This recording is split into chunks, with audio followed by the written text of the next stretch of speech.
So, Sally, let's just start at the very beginning, I guess.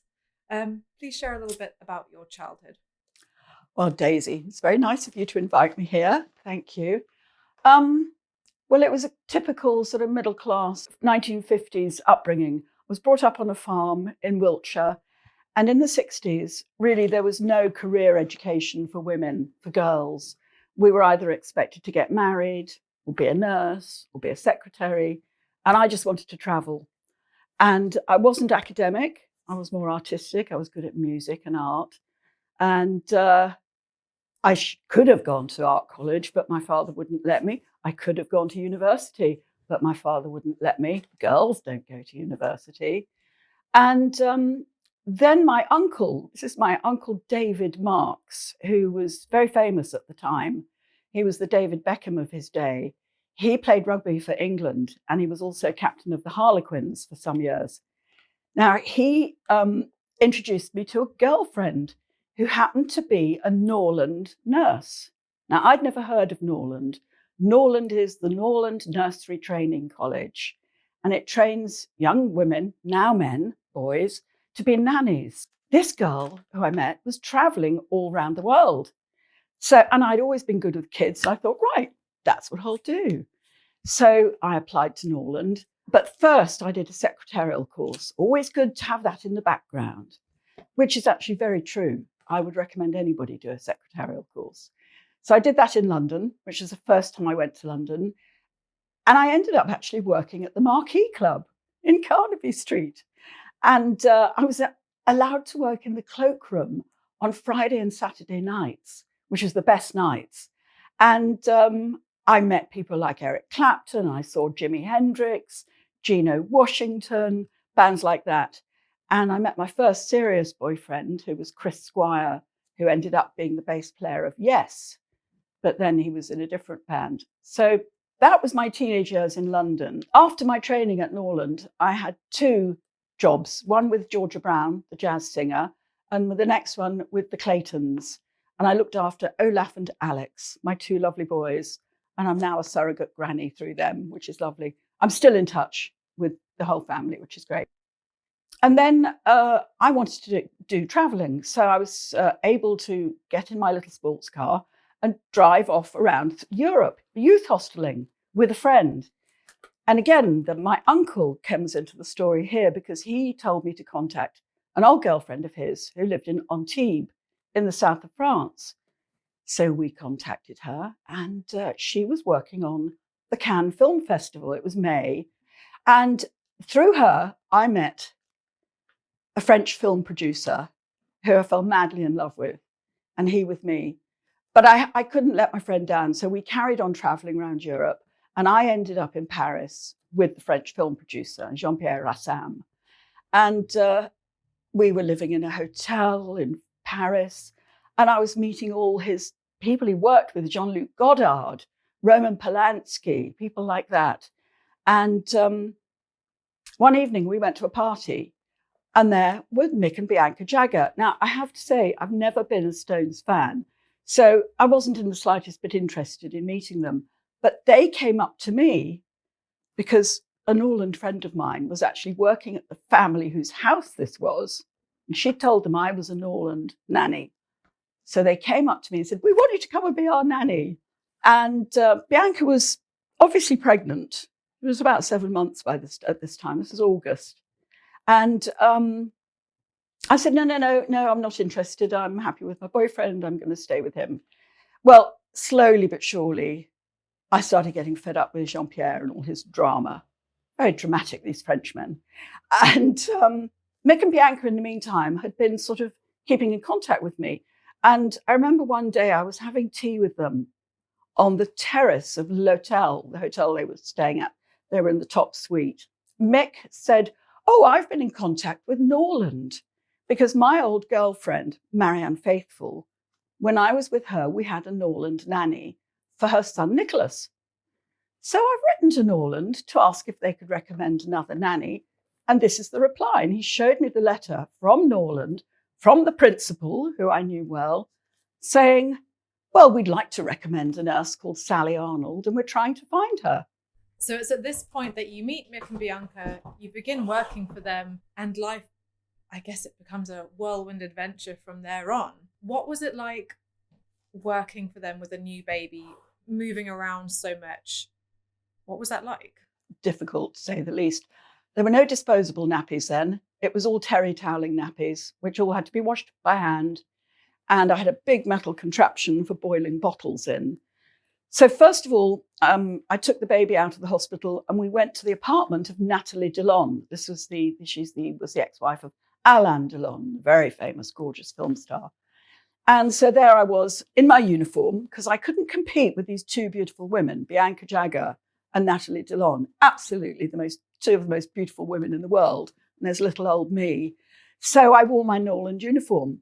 Little did I know, I was so naive, until Omar Sharif arrived and adored my uniform. He kept sitting next to me and sort of stroking my arm and looking at, anyway. So we lived at Nathalie's probably for about a week, I think. Then we went to L'Hotel. We talked about, I had L'Hotel first, then Nathalie's. Then we flew down to the south of France, where the band were making Exile on Main Street. This is the famous time that people have heard about. Keith was in a chateau called Nelcote, and we were in a chateau called Le Bastide. And it's now a hotel. It's a very beautiful place. It's just outside Antibes, on the top of a hill. And the views are just gorgeous. Yeah, we had snow-capped mountains in the background and then over to the sea. It was just beautiful. And but my floor was right on the top floor of this chateau with the baby and with Alan, Mick's driver. We were up there. And Mick and Bianca sort of had all these 8 bedrooms on the ground, the middle floor. And they seemed to use a different bedroom every night. And then we had the ground floor, which was big drawing rooms and dining rooms. And then in the basement was the kitchen. So I spent most of my time either in the kitchen or on the top floor and running up and down between the two. No lifts, lots of stairs, marble staircases. And the cook there, she was so sweet. She really looked after me. But then we went from there to Los Angeles. We arrived in Los Angeles and we were living in the Beverly Wilshire Hotel, which is just opposite Rodeo Drive. So I'd go out in my uniform, holding the baby to go for walks along Rodeo Drive. And I didn't have a pram or anything, no pushchair, no nothing. But we were in the hotel for about a month, and Mick and Bianca, were looking for a house to rent. And they looked at lots of different houses. One was Elvis Presley's. I wish we'd gone there. I think it was too garish. So we ended up in this astonishingly beautiful house that really was falling to pieces. It was 414 St. Pierre Drive or St. Pierre Road in Bel Air.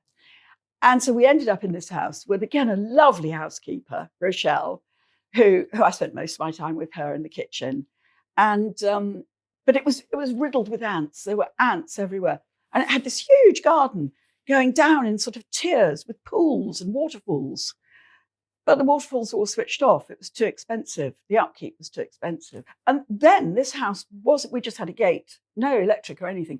Not like they are now, where you couldn't get in. Anybody could walk in through this gate. And anybody did. And so we lived there for a while. And, I was there. I left from there because the baby was getting too fond of me. And it was just getting a bit more tricky because Mick and Bianca were having a lot of arguments. And I remember one time Bianca had gone off for a few days and Mick was sitting on the stairs, the back stairs, crying with his guitar. And I sat next to him. And he told me the whole story of how they'd met and how much in love with her he was. So it was very sad to see him unhappy like that. Anyway, I left because I'd really had enough and came back to England. It's at this point you decided to go travelling for a while. What was it like? Where did you go? Well, first of all, I did get a job. I did actually start doing PR for classical musicians. But then I was given another opportunity to go travelling. Now, this was really a unique opportunity. Another family member, an aunt, worked in the Foreign Office in the Far Eastern Department. And she introduced me to a friend of hers who was going to be the second secretary at the embassy, the British embassy in Peking. It wasn't called Beijing then, it was called Peking. And she was allowed to invite some friends and family, only I think 3 or 4 a year, but none of her friends or family wanted to go. I wanted to go to China during Mao Zedong's time, communist China, which was like North Korea now. We never heard anything about it. So I organised it and I got the Trans-Siberian train from Liverpool Street to Peking via Warsaw and Moscow. And it was the most wonderful experience of my life. And the reason I took the train was because there were very few flights from London to Peking, and they were very expensive. Now, the train in fact, the receipt, there's a copy of it in my book. I think it was 140 quid from London to Peking, 10 days on the train. But it was amazing. It was the most astonishing trip through Siberia. But then when I got to the border of China and Russia, interestingly, the gauge of the railway lines changes there. So they jack up the carriages, wheel out the old wheels, wheel in the new wheels. So I was taking photographs of this. And I was sort of arrested. I was hauled off, my camera was confiscated, and I was put into this interrogation room. What was I doing? Why was I there? Who was I? Who was I spying for? And eventually I just made this, it was one man, and he was quite strict, Chinese, spoke very good English. And I basically said, but I'm just a student, I'm just a young girl. And the reason I'm on the train is because I couldn't afford to fly. And suddenly he changed. He suddenly realized that I wasn't a rich tourist. And he started saying, oh, you're most welcome. And he gave me all these Chairman Mao badges and mugs. And I've still got my little red book that they used to wave. And he said, well, and he told me that I was the first European to go through that border since the Cultural Revolution. Now, the main revolution had been back in the 40s. But in 1969, they'd had the Cultural Revolution. And okay, this was only 1971, but still, nobody European had gone through that border since then. And I was the first. So that was quite astonishing. Anyway, so I did a very big travel journey then. I mean, I stayed in China a month, traveling through, then in Hong Kong with friends. Then I got cargo boat from Hong Kong to Singapore, then another cargo boat from Singapore to India, and then third-class trains all around India. It must have been amazing to travel in the 70s. It was astonishing. I was very poor. I mean, my parents were sending me sort of 50 quid here and 50 quid there through the poste restante. It was the only way to get money. You couldn't make phone calls. I mean, you had to book a phone call sort of 2 days in advance through the trunk call operator. And I wouldn't dare do it now. I mean, this was the time of the murderer, Charles Sobrage, who was recently there was a TV series about him called The Serpent. He was wandering around exactly that time. I mean, I was so lucky that I didn't have any really bad experiences. I know there were a couple of dodgy times. There was one incident in the Khyber Pass. Yes, the Khyber Pass. We were on a bus, and the bus broke down. I think it was a puncture.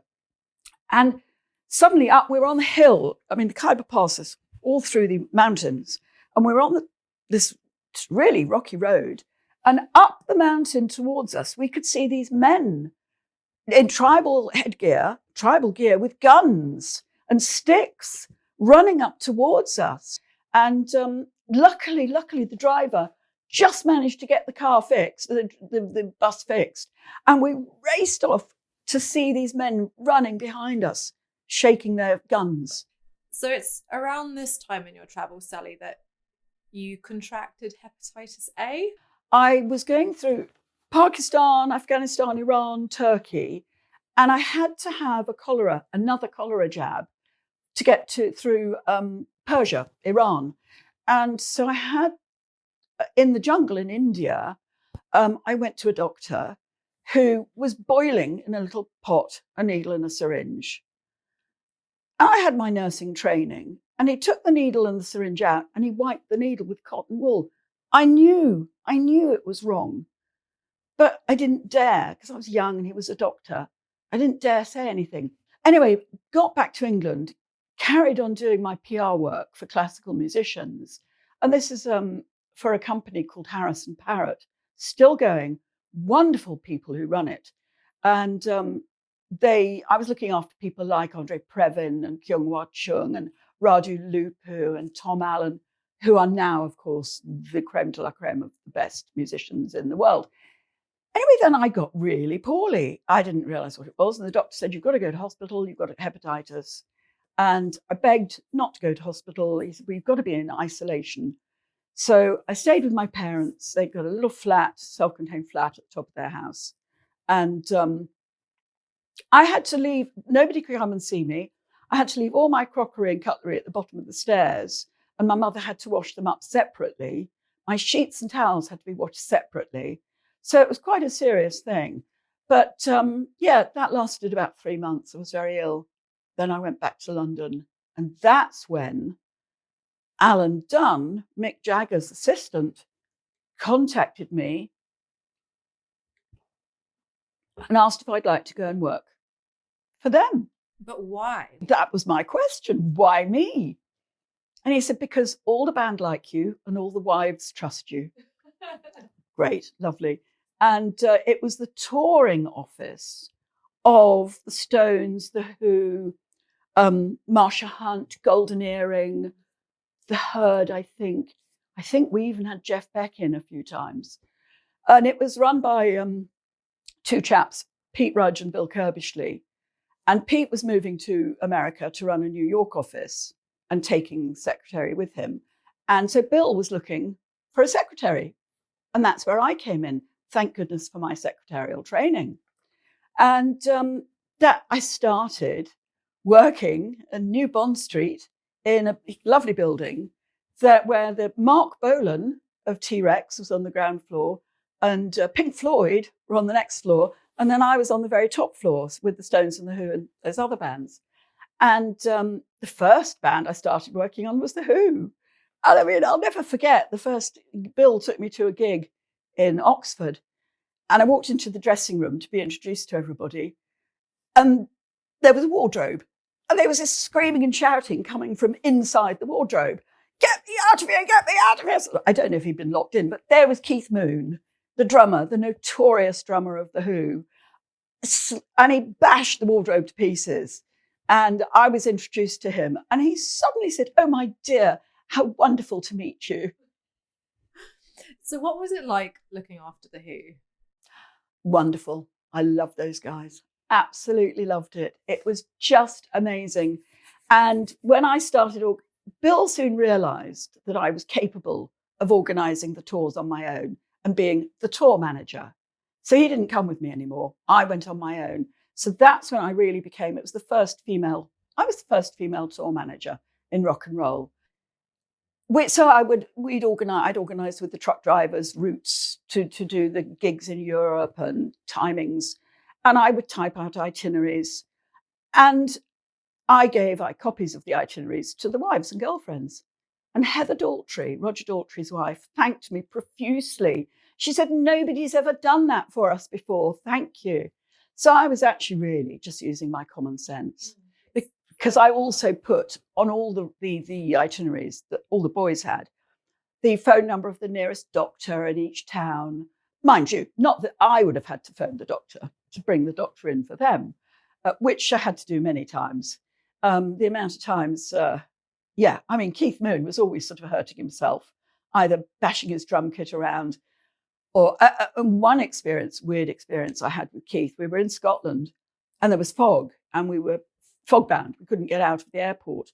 And it was just when computers had just come in. And Keith got in a big temper and why can't we fly now? And kicked the computer. The whole system went down. And Keith was carted off to prison. So I also had to deal with getting these boys out of prison. I mean, my first port of call was the lawyer. Luckily, because they had enough money, we could afford the best lawyers in the country. So I phoned our lawyer and we got Keith out. My job as tour manager was to get all the band to the next gig, come hell or high water. Whatever it took, I had to get them to the next gig. So what were the similarities that you noticed between nannying and being the tour manager? God, yeah, that's a great question.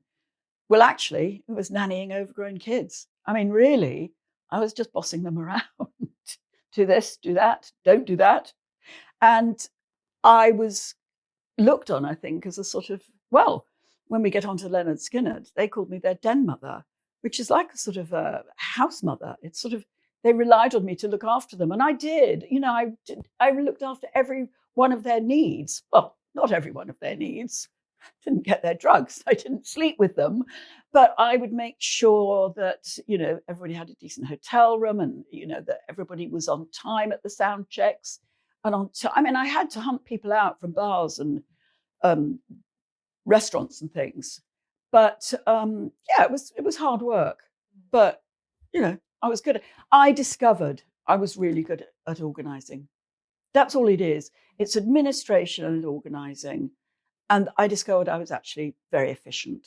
So we are up now to chapter 10 of your book, and this is a time of great happiness and also great sadness. You start working with Lynyrd Skynyrd.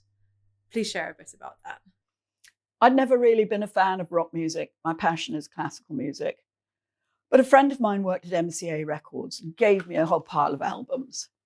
And one of them was pronounced Lynyrd Skynyrd, the first album by this group, Lynyrd Skynyrd. Never heard of them. But when I played that, oh my God, I loved their music. It touched something deep in my soul. Just loved it. Anyway, one day in the office, Bill had got a telex, not a fax, not an email, a telex from Pete in New York saying, I've just started managing this new group called Lynyrd Skynyrd, and I want them to tour in Europe. Can you fix up a tour? And Bill gave me the telex and said, look at this. And I said, I'll do it.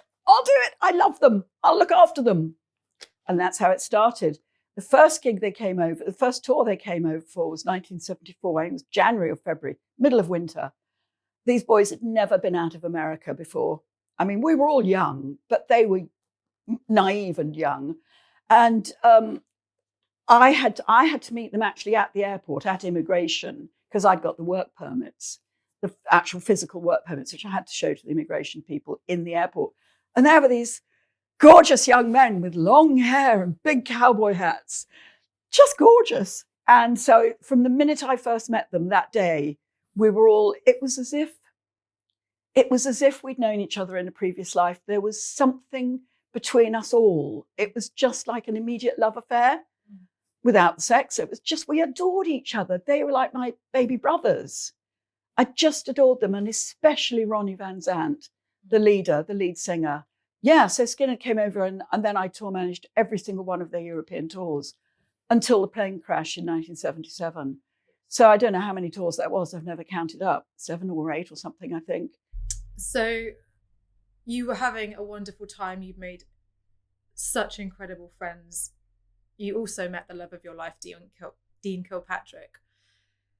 And you got engaged and life was amazing. When I first met Dean, it was 74 or 75, he started hitting on me and I wasn't interested. I really wasn't. But what I didn't know until later was that when he first met me, he phoned his parents and he said, I've met the girl I'm going to marry. I knew none of this for years. And I wasn't going to jump into bed with him because I'd had just been a notch on his belt. And quite honestly, the whole sex thing with me and the rock stars and rock bands, I didn't sleep with the boys in the bands because that was too easy. I didn't want to be one of the hundreds. I'd rather be the one that didn't than one of the hundreds that did. Some of them made passes at me now and again. And you can read about that in the book. And Dean sort of kept hitting on me, but also he was so beautiful. And he had the most beautiful girlfriends, models and film stars. And I just wasn't in that league, I thought. So I ignored him. And then in 1976, I went over to Florida. I'd been over to visit the guys in Florida many times. But this time I went over for Gary Rossington's wedding. This is the guitarist of Skynyrd, his wedding to Martha. And at this time, I agreed to stay with Dean at his apartment in Jacksonville. And that's when we did get together. And he said, why don't we have a double wedding with Martha and Gary? I said, no, we can't do that. It's their special day. And anyway, we've got our whole lives ahead of us. So that was a wonderful time. And I left Florida with Dean waving me off at the airport. And actually, I'd been terrified of flying on that flight because it was a big storm, huge storm. And Dean said to me, don't worry, these pilots can fly through anything. The last things he said to me. So then I came back to England and and also at this time, Ronnie Van Zant had asked me to take over the management of Lynyrd Skynyrd, not just the tour management, but the management. For some reason, they wanted to leave Pete Rudge. Their contract was up with him that November of 77. And I said, but Rudge will, you're his only money-making band. He'll never let you go. And, I said, and Ronnie said, don't worry, we'll sort it out. So I was all set to marry Dean and manage the band. And Dean and I had arranged that we would live in Atlanta. We didn't want to stay in Jacksonville and we didn't want to go to New York. So Atlanta, because he was also very interested in the opera and art exhibitions, art galleries. Atlanta had those things. And I could also join the choir there, like I was in London, in the London Symphony Orchestra chorus. I mean, that was my sanity in a world of insanity, was singing classical music. So it was all arranged. I went back to England to pack up, rent my flat out. And Dean phoned me about 3 days before I was due to fly out. And he said, change your flight to a couple of days later because the pilots are drunk and the plane's falling to pieces, flames coming out of one of the engines. So I changed my flight. And on the Thursday night, England time, about 3 o'clock in the morning, midnight, 3 o'clock, I had a phone call from a friend in America saying, I've just heard on the radio that Skynyrd have been in a plane crash. That was the first I knew about it. Well, of course, I couldn't sleep. And I just kept trying to phone Dean's parents. Phoning. It took me hours to get through. And eventually I got through to them. And they just said, we've lost him. And then I flew over for his funeral rather than our engagement party. And Ronnie had also been killed in the plane, Ronnie Van Zant. And also Steve Gaines and his sister Cassie Gaines. Steve was the new guitarist. Cassie was one of the girl singers. And that was a week I'll never forget. The funerals was really probably the hardest thing I've ever been through. You lost some incredibly close people and it must have been absolutely horrendous. I'm so sorry that you had to go through that. Yeah, it was awful. So life changed for you quite dramatically. For a brief time, you worked with the survivors in the Rossington Collins group. Well, before that, I went back to England and I actually tour managed Peter Gabriel and Mike Oldfield. And then the Rossington Collins, the survivors of Lynyrd Skynyrd, got together. So this was Rossington after Gary Rossington and Collins after Alan Collins, the Rossington Collins band. And because it was still to me sort of Skynyrd, although they couldn't use the name legally, I went and I lived in Jacksonville for too long. That was terribly hard. They were very damaged physically, mentally, psychically, emotionally. Apart from the physical damage, the emotional damage was so extreme that the drug taking had got to a degree where I couldn't handle them. I could not handle Alan Collins when he was stoned. He would turn into the most vicious, violent, nasty person. So after he fired a rifle one night at one of the roadies, and he only missed because he was stoned, I was gone. I was out of there. So I came back to England. Yeah, and it broke my heart leaving them. But I am still in touch to this day with the survivors, with Gary Rossington and Artemis, the drummer, and Kenny, one of the roadies, who all went through the crash and survived. So the years after this, you go through a number of different jobs, but you do a lot of charity work in this time. Incredible work. You were also named Woman of the Year at one point. It's called the Women of the Year. It's plural.